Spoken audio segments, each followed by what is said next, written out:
What's up, guys? Just want to give a quick intermission to let you all know that certain things I say in the earlier part of this video, which were mostly rumors, have been confirmed. While I was in the process of editing, Paramount dropped a bomb on us and revealed that they are in fact releasing a TF movie featuring the Beast era characters, but I still supplied you guys with a hefty amount of details regarding it and even interject to harp on the new name of the movie. So if I say anything that contradicts what I said earlier in the video, just understand that these things weren't yet made official as I was making it. But without further ado, let's dive into this news.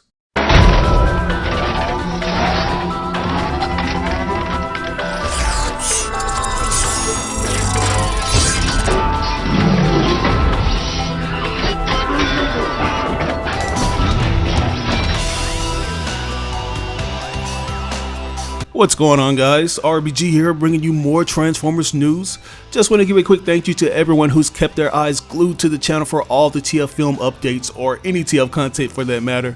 I haven't had this much fun making these kinds of videos since 2016, back when Transformers The Last Night was right on the horizon. It's always awesome connecting with the TF fandom and bouncing ideas off of each other on what we expect for the franchise going forward. So I gotta say thank you to you guys for your continuous support and confirmation that I should stay on the gas with this type of content. But anyways, as you know, Paramount is planning on rolling out two back-to-back projects in 2022 and 2023. Both films seem to be nothing more than slated releases with no details on what they would consist of or who would be featured in it. Until this day, Paramount has remained radio silent about their plans moving forward.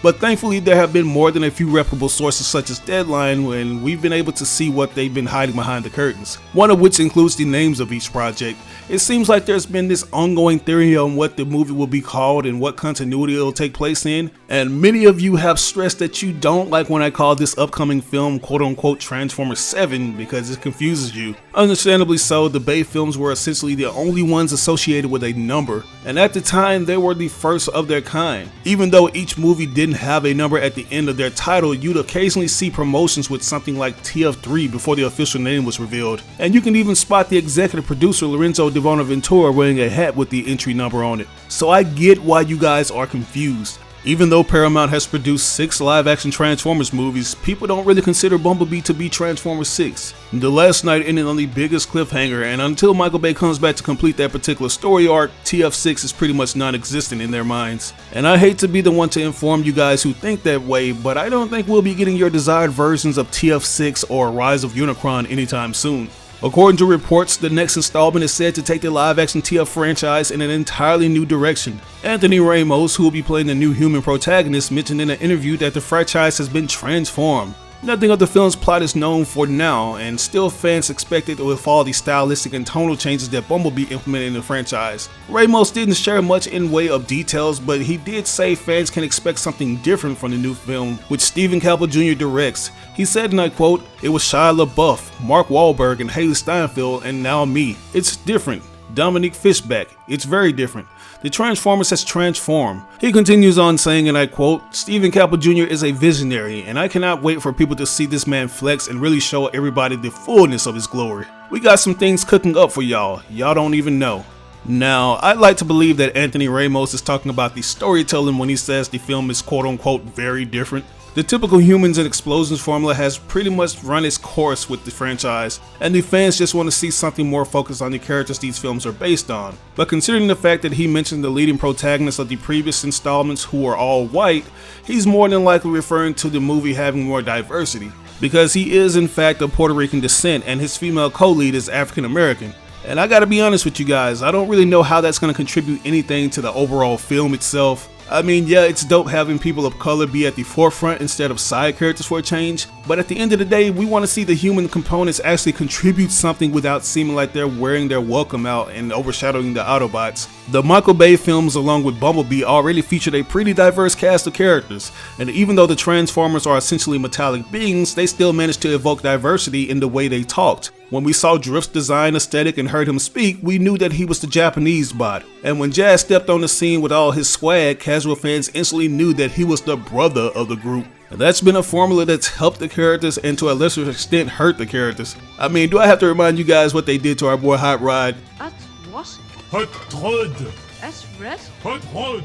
So yeah, diversity should be the least of the producers' worries. Now with that said, I do believe that this film will in fact be different from the previous installments, at least in terms of the potential robot roster. As you all know, there have been a lot of murmurings about the Beast era characters making their live action debut in this upcoming film. Ever since the franchise has started, many fans have wondered when they'll see their favorite Beast Wars characters grace the silver screen. When it seemed like we could potentially see the likes of Optimus Prime or Cheetor, the rumors were instantly shot down by the producers, who suggested that they simply would not work in these types of films. And when it was said that there was a script in the works that revolved around the characters, it was ultimately dropped. So I was bummed about this, because I'm one of those fans who think it could actually work if done right. But apparently this Beast Alliance film will in fact be an actual thing. According to Transformers collector extraordinaire Daniel Arsenault, or Protoform as he's called, Transformers 7 will feature characters that are Beast related. He was fortunate enough to visit the actual set of the movie that's currently being filmed in Montreal, Canada, and he mentioned that there will indeed be Beast in the movie, but he cannot disclose which ones. He also confirms that a G1 truck sighting reported recently is in fact Optimus Prime, and we can expect to see Bumblebee as a yellow car with other characters that are Beast related,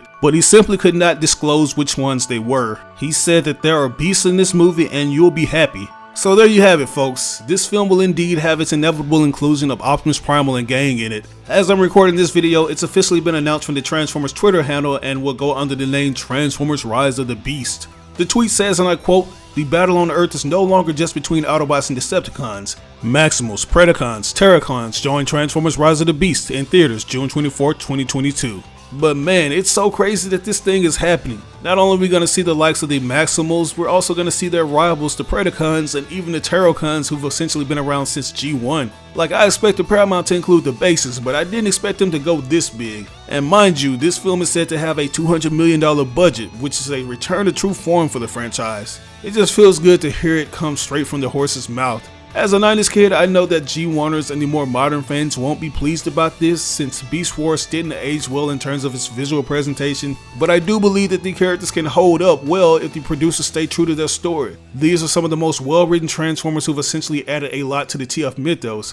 It's also worth noting that their legacies continue on in the IDW comics. So I think the detractors of this particular era should give the characters a chance and see what the producers do with them. As far as the continuity goes, it looks like the movie could possibly take place in the Bumblebee timeline, which is essentially a reboot. Apparently the story will take place in 1992, which is 5 years after the events of Bumblebee. When we last left off, we saw Bumblebee and Optimus meeting up as they observed the Autobots landing on Earth, and their designs were very much G1 inspired, and as I mentioned earlier, it's been confirmed that a very familiar truck has been sighted on set, thanks to Angelo Montero, who said that they spotted what claimed to be a G1 version of Optimus Prime for the next movie. And as you can see, this thing is very covered to prevent it from being spoiled, but there's no denying that frame. That's obviously Optimus Prime's cav-over semi-truck mode. It was the vehicle form he took at the end of Bumblebee, and you can even see one of his exhaust pipes in another photo where the cover has been ripped. As far as Beast-Alt mode is concerned, it seems like he'll be a slight deviation from his classical vehicle form, since the last time we saw him he was a Camaro, which has essentially been his go-to form since the first Bay film. So I'm thinking he'll have a version of that particular model. I'm hoping that they ditch the broken voice box storyline, because that's a gimmick that's run its course for over a decade now. I understand that it's what he's commonly known for in the modern Transformers, but it's an element that needs to be put to rest.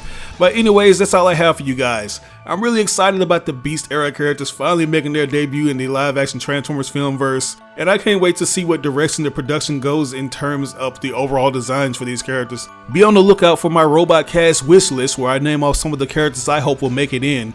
But what do you guys think about this news? Are you happy to finally get an idea of where Paramount is going with this movie? And how do you feel about the Beast Wars cast appearing alongside the G1 cast? Let me know in the comments below. As always, I ask you like or dislike the video. It doesn't have to be a thumbs up, it can be a thumbs down. Any feedback is good feedback and will only help me improve on future videos. But if you really enjoyed this video, it would help me out tremendously if you shared with all your friends and followers on social media. Sharing really makes a difference. Also, if you're into anime or movies, me and my fiance have a reaction channel, and we have a Patreon that features every reaction in full with no edits. So if you want to see our reactions or simply show your support, you can become a patron for as little as $1 a month. But once again, this is your boy RBG signing out on another video. I will catch you guys later.